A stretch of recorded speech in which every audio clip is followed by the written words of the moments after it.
Berbagai data, fakta nunjukin kapan kita menikah itu nggak menentukan keberhasilan pernikahan kok. Jadi mau nikah muda, mau nikah di atas usia tertentu yang dianggap mungkin sudah tidak muda gitu dan sebagainya, atau memilih untuk tidak menikah gitu. Dan akan ada Ya, masa-masanya kok, maksudnya learn by doing. Maksudnya aku nggak bilang semuanya. Aku kan nikah udah lama ya, udah 25 tahun aku nikah, dan maksudnya I would be lying kalau aku bilang nggak ada masa up and down gitu. Susah sih mencari partner yang paham bahwa yang aku lakukan tuh bukan pekerjaan tapi bagian dari aku gitu. masih ada nggak sih Mbak mimpi gitu yang Mbak Nana mau raih gitu? Banyak banget. Aku merasa terkadang remaja itu lebih mudah mentolerir temannya dibandingkan mentolerir dirinya sendiri. Menurut Mbak Nana gimana ya sekarang tuh, karena kan kita ada yang namanya confession room di Rahasia Gadis. Hmm. Jadi banyak yang nanya juga, dulu mungkin banyak yang di pressure harus menikah kalau udah umur 25 tahun. Tapi sekarang justru banyak yang cerita, Kak, apakah aku masih bisa menikah umur 33 karena aku sampai umur 33 itu masih mau ngejar A, B, C dalam Hmm. karir Hmm. dulu gitu. Jadi wanita itu harus kelarin karirnya dulu, terus habis itu 33 baru Nikah. nikah gitu. Nah, untuk gadis yang berpikir seperti itu gitu dan takut justru menikah karena harus ngejar karir dulu, what would you say to them? Berbagai data, fakta nunjukin kapan kita menikah itu nggak menentukan keberhasilan pernikahan kok. Jadi mau nikah muda, mau nikah di atas usia tertentu yang dianggap mungkin sudah tidak muda gitu dan sebagainya, atau memilih untuk tidak menikah gitu, itu semua pilihan-pilihan gitu. Dan apa namanya, aku percaya kalaupun misalnya memilih untuk menunda pernikahan sampai sampai merasa cukup, apakah cukup mengejar sesuatunya atau cukup untuk mengaktualisasikan diri atau cukup yakin dan paham dengan dirinya sebelum komit dengan orang lain, itu semua pilihan-pilihan yang fair gitu, pilihan-pilihan yang wajar, dan memang seharusnya kita beruntung kalau kita masih punya pilihan itu. Karena kan ada banyak sekali situasi di mana pilihan itu tidak ada di tangan kita, Iya. ditentukan oleh orang tua kita, atau dipaksa oleh kondisi atau situasi, sehingga kemerdekaan kita untuk menentukan apa yang mau kita lakukan dengan masa depan kita nggak di tangan kita gitu ya. Kita bicara pernikahan dini, kita bicara orang yang karena kesulitan perekonomian harus menikah untuk membantu ekonomi keluarganya dan sebagainya. Jadi kalau kita masih punya pilihan, itu kita privilege.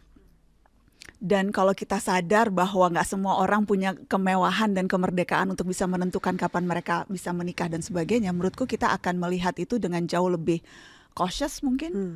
Pertimbangan yang diambil juga pertimbangan yang dengan penuh kesadaran gitu. Saya memilih ini karena saya tahu ini yang terbaik buat saya gitu. And then again, situasi setiap orang berbeda-beda dalam situasi dan kondisi. According to Najwa, society often places marriage as the main indicator of success in a woman's life. As a result, women who are not married by a certain age are frequently labeled as late, too selective, or even incomplete. Najwa argues that his way of thinking is unfair because it ignores the fact that every individual has a different life journey. Life does not follow a single timeline, and personal growth cannot be measured by age alone. Aku menikah muda, that's my choice gitu ya. Temenku ada yang mungkin untuk kalangan society udah telat nikah nih gitu. Kalau perempuan kan dianggapnya di atas usia tertentu udah telat nikah gitu. Tapi aku nggak pernah merasa dia, dan dia bilang ke aku, saya nggak kesepian kok. Maksudnya kan hubungan itu kan kompleks ya. Tanpa pasangan tapi punya sahabat sejati. Dan kalau kita cinta dengan diri sendiri, kita nggak akan pernah merasa kita alone gitu, karena we're in love with ourselves gitu. Jadi menurutku situasi dan kondisi berbeda-beda. As long as you're sure about pilihan yang kamu Iya. ambil gitu. Iya. Iya. Aku setuju sih dengan kata-kata itu, thinking choice, that choice is a privilege gitu. Pilihan itu adalah privilege karena kadang kita sering menyalahkan situasi kita sendiri gitu ya. Dan aku juga sering di posisi ini sih. Kadang kalau kita nggak mikir choice is a privilege, situasi kita jadi kok kayak beban banget gitu ya. Kenapa aku harus mikirin kapan nikah sih sekarang, kok kayak di pressure, padahal yang pressure diri itu mungkin kita sendiri gitu. Dan kita sebenarnya punya pilihan yang sangat besar, apalagi di dunia sekarang sebagai wanita ya. Iya, iya, iya. Dan Mbak Nana, I have one question yang aku personally penasaran juga, karena I also want to get married soon gitu ya. Jadi backgroundnya nih, and Udah I really found want, the right partner. I think so. Alhamdulillah. And I am thinking about marriage. Okay. Dan aku selalu memikirkan dua peran itu. Najwa also highlight how this expectation can affect human psychological. Constant question and judgment may cause humans to feel exhausted, insecure, or inadequate even when they are actively building their lives. She pointed out that this pressure often comes not only from socially at large but also from close family members and social circle, making it even more difficult to escape. Itu tadi ya, bagaimana cara menjadi wanita karir dan be a wife juga. Tapi hari ini terbuka juga sih ngobrol sama Mbak Nana bahwa that shouldn't be something that we think about, karena kita bisa multi peran gitu. Nah, Dan akan ada masa-masanya kok, maksudnya learn by doing. Maksudnya aku nggak bilang semuanya. Aku kan nikah udah lama ya, udah 25 tahun aku nikah, dan maksudnya I would be lying kalau aku bilang nggak ada masa up and down gitu. Nggak ada masa yang dimana aku ngerasa aduh I don't think I'm a good wife gitu, atau I'm a good mother gitu. Ya memang akan ada masa-masa itu gitu, masa dimana belajar. Kita kan nggak pernah diajarin gimana cara menikah, cara menjadi ibu. Tapi katanya sekarang tuh udah banyak referensi ya, bisa nonton podcast, bisa baca buku dan sebagainya. Tapi mostly kan kita ngelihat dari relationship orang tua kita ya. Iya. Itu kan yang kemudian kita nilai, oh ini bisa kita ambil, atau justru kita merasa kalau nanti gue menikah gue nggak mau melakukan itu gitu kan. Kan kayak gitu ya. Jadi iya, kita menyerap cinta yang ada di depan mata kita. Iya. Jadi menurutku sih ya memang menikah dengan pandangan realistis gitu, bahwa akan ada masa-masa sulit, masa-masa berat, dan akan ada penyesuaian-penyesuaian yang dilakukan gitu ya. Karena aku dengan Mbak Em gitu, aku merasa aku tumbuh bersama dia sih, Dik. Growing together. Iya, aku nikah umur 20, dia umur 26, aku masih kuliah, dia masih baru his first job gitu ya. Furthermore, Najwa discussed women who choose to delay marriage in order to focus on education, self-development, or career advancement. She stresses that his choice should not be interpreted as a relaxation of marriage. Instead, Najwa views this decision as a form of responsibility towards oneself. It reflects an effort to achieve emotional maturity, financial stability, and personal dignity before entering marriage. Terus jadi ya benar-benar aku belajar bareng dia, aku tumbuh dewasa bersama dia, dan itu juga perjalanan yang nggak mudah gitu, nggak mudah. Tapi ya memang apa sih yang dalam hidup, kalau mau hidup maunya mudah aja sih, nggak ya, maksudnya kan hidup Just the journey. Berat, iya. Yeah. What is the best part of your marriage, Mbak, so far? Mungkin karena dia betul-betul tahu perjalanan karirku ya dari awal ya. Dari mulai aku masih reporter magang, terus dari mulai aku siarannya tuh cuma boleh siaran yang tengah pagi buta. Jam 2 dini hari yang nggak ada yang nonton. Jadi kalau salah-salah nggak ada yang tahu gitu ya. Sampai kemudian aku udah mulai dikenal, terus sekarang punya perusahaan sendiri dan sebagainya. Jadi mungkin karena tahu betul-betul dari bawah gitu ya, every step, so dia paham bahwa ini sesuatu yang penting buat aku gitu. Bahwa profesiku ini bagian dari identitasku gitu.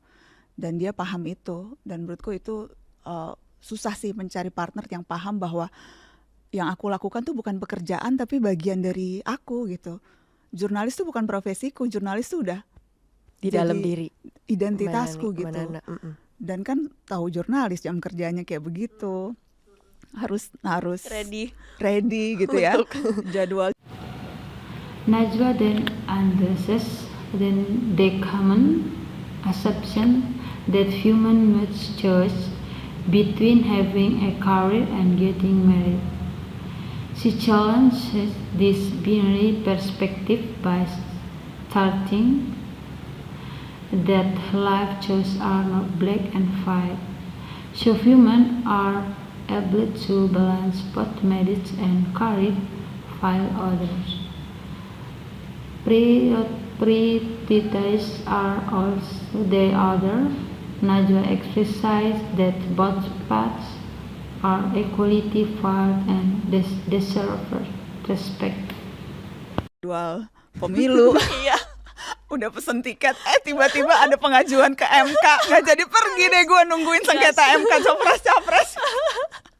Kayak gitu-gitu gitu. Iya. So tapi ya The itu understanding between each other antara berdua bahwa inilah identitas satu sama lain.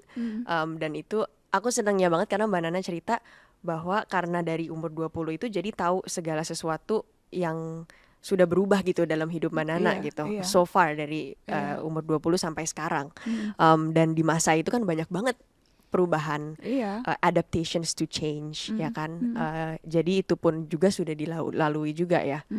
Wow, dan dari Mbak Nana masih remaja sampai sekarang you've achieved so many things, Mbak. Masih ada nggak sih Mbak mimpi gitu yang Mbak Nana mau raih gitu? Banyak banget. Apa aja tuh, Mbak? Aku akan narasi tuh menurutku kita mentalitinya selalu mentality startup. Jadi narasi tuh media digital yang aku bangun bersama 2 co-founderku itu tuh masih jauh dari yang aku inginkan bisa lakukan gitu. Aku ingin semakin berdampak, semakin berpengaruh. Aku ingin bisa reach semakin banyak orang. Aku ingin bisa jadi wadah untuk orang, bukan cuma dapat konten tapi juga bisa bergerak. Jadi aku mau narasi bisa jauh lebih powerful dari yang ada sekarang. Itu mimpiku. In this part of her discourse, Najwa firmly states that no life choice is more valuable than another. Whether a human chooses to marry, remain single, become a housewife, or pursue a professional career, each choice holds its own fate. The choice is made. Dan untuk meraih itu aku tahu memang step by stepnya panjang gitu. Iya. So mimpiku tuh Jadi untuk building melihat, narasi to become Iya. the biggest media in Asia mungkin, Mbak. amin. Masih Sedikit-sedikit panjang mungkin. perjalanannya, Iya, masih iya. panjang. So mimpinya masih terus. Dan aku prinsipnya tuh kalau udah nyampe satu puncak harus cari puncak berikutnya. Jangan nyampe satu puncak terus gelar tikar selonjoran gitu. Iya. Tapi raih puncak Apalagi yang nih lain. gitu ya, Mbak ya. Iya, harus kayak iya. gitu sih. Harus ada drive untuk terus-menerus meraih sesuatu yang lebih baik. Wow, aku setuju banget sih. Setting a goal setiap kali kita udah achieve the last goal we achieve gitu ya. Tapi gimana caranya ya Mbak tetap grateful atas semua yang kita udah laluin juga gitu. Kadang kayak kita udah achieve satu terus aku merasa kurang tinggi nih. Kok aku masih di sini-sini aja gitu. Padahal kita lupa untuk melihat kayak banyak hal loh yang kita sudah lakukan. How do you still keep yourself grateful gitu? By celebrating even small achievements. Aku kadang ngerasa tuh kita ya itu dia karena drive untuk mencapai sesuatu yang excellent itu terus ada tuh kita terkadang suka lupa nggak celebrate our success or our wins ya. Jadi itu sih maksudnya merayakan sekecil apapun pencapaian gitu. Terus melibatkan orang-orang yang ada dalam proses kita untuk mencapai kesuksesan. Dan Najwa also reflects on the double standards faced by women. She points out that men are often given more freedom to prioritize career or personal goals, while women are expected to justify their life realization. According to Najwa, inequality limits human autonomy and reinforces the idea that human expectation People yang sama-sama kamu untuk ngebangun sesuatu itu kan keep us grounded ya. Iya. Kalau ada orang-orang yang kita ngelihat the same faces, the same energy gitu, the same people yang waktu itu membangun semuanya sesuatu dari awal gitu. Jadi timnya Mbak Nana pun di narasi juga orang-orang yang udah lama juga ya sama Mbak Nana berarti ya? Iya, aku bangun narasi itu bertiga, aku Keket sama Citra. Terus waktu itu kan aku keluar dari Metro dan aku semua tim Mata Najwa ikut keluar waktu itu dari Metro untuk bangun narasi gitu. Dan aku inget tuh awal-awal itu tuh aku takut banget deh. Aku takut nggak bisa apa ya. Jadi orang-orang yang ikut aku tuh di awal-awal tuh mereka percaya pada mimpi untuk punya media yang independen, media yang bisa reach anak muda, media yang versatile, media yang berpengaruh dan sebagainya. Dan mereka tuh yang ikut aku tuh rata-rata yang udah senior juga, tapi mereka nekat berhenti dari pekerjaan Start untuk from kemudian zero. start from zero lagi ke company yang belum tahu bisa bayar gaji. Yang pasti nggak bisa bayar gaji waktu dulu dikasih di Metro sih. Maksudnya ada trade off yang mereka mau lakukan itu. Aku ingat banget, aku takut banget tuh ketika memulai perjalanan baru itu, takut nggak bisa gaji orang, takut nggak bisa. Kalau buat akunya sendiri sih aku ngerasa ya Baim ada, aku tuh curang gitu. Aku nggak kerja pun aku bisa dihidupi oleh suamiku yang lawyer gitu. Dan apa namanya, kalaupun misalnya narasi nggak jadi ya udah nggak apa-apa, gue Najwa then calls on society to develop greater empathy and respect. She encourages people to stop judge or pressuring human regarding their personal choices. She reminds us that every individual faces different standards and responsibilities, many of which are not visible to others. sama minta duit aja sama Baim gitu. Tapi kan itu kan lagi-lagi privilege yang nggak dimiliki semua orang. Nggak semua orang punya kemewahan untuk kalau misalnya kerjaannya nggak berhasil terus bisa mengharap pada support sistemnya gitu. Dan itu tuh maksudnya risk yang waktu itu bikin aku nggak bisa tidur, turun 5 kilo dan rambut rontok. Aduh. ketika membangun sesuatu Iya. dari awal. Iya. Dan di kala semua itu Mbak Nana tetap harus on camera ya Mbak. Maksudnya itu tetap di belakang layar membangun perusahaan dari zero, tapi di depan layarnya juga Mbak Nana tetap sebagai jurnalis yang selalu menanyakan pertanyaan-pertanyaan yang orang takut juga gitu untuk jawab. Sekarang Wow. udah pada jago-jago ngeles, tambah jago Iya, ngeles ya. politisinya. Jadi sebelum di interview Mbak Nana, mereka udah frequently ask questions. Aku kayaknya bisa bikin buku Dedik cara politisi Mau ngeles. dong, Mbak. Mau ya? Mau, Kayak gue mau, udah mau. bikin. Sebelum Udah interview hari hafal ini aja kayak tulisannya. tanya apa ya ke Mbak Nana ya. Tapi talking about those questions ya, Mbak Nana kan sering banget mempertanyakan pertanyaan-pertanyaan sulit gitu ya ke narasumber gitu. Ada nggak terbalik gitu Mbak Nana, yang apa pertanyaan tersulit yang Mbak Nana pernah harus jawab atau pernah dipertanyakan gitu? Sebaliknya. Sebetulnya sih pertanyaan soal apa yang kita mau dalam hidup sih. Kayak sebetulnya Najwa emphasizes that marriage should not be treated as a destination or an achievement. Instead, marriage should be seen as a conscious partnership based on the richness, mutual respect, and shared value. Entering marriage due to social pressure rather than personal richness may lead to unhappiness and long-term consequences.